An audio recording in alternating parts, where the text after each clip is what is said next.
Jésus, qui va à la rencontre de l'humanité blessée, nous montre le visage du Père.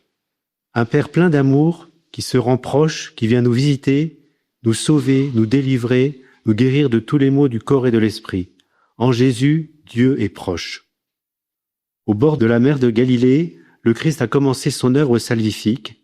Il guérit les malades, pardonne aux pécheurs. Son attitude se manifeste par sa compassion et sa tendresse. À la nouvelle de tous les prodiges qu'il accomplit, les foules accourent auprès de Jésus. Notre Seigneur répond à leur attente. Il est le Sauveur de tous, le Fils de Dieu, devant qui toute tête doit se prosterner, à qui toutes les puissances démoniaques sont soumises. Il est l'alpha, l'oméga, le principe et le but de notre vie. Enfants de Dieu, disciples de Jésus, rappelons-nous, frères et sœurs, que nous devons nous convertir chaque jour au Dieu plein d'amour et de compassion. Que notre communion au Christ grandisse chaque jour par l'action de l'Esprit Saint. Nous sommes appelés à être porteurs de l'espérance, forts des grâces reçues au cours de l'année jubilaire. Nous confions au Seigneur et à sa très sainte mère tous ces frères et sœurs qui n'ont pas rencontré Jésus.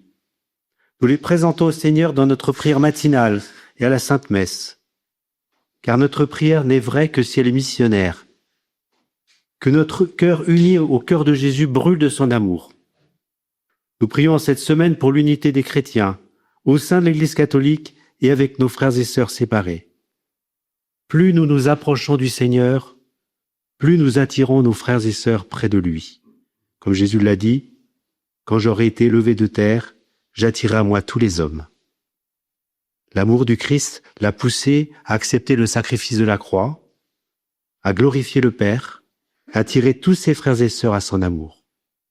Mes frères et sœurs, chacun de nous peut s'identifier au Christ, prêtre, convertir sa vie ordinaire en un dévouement aimant pour les autres.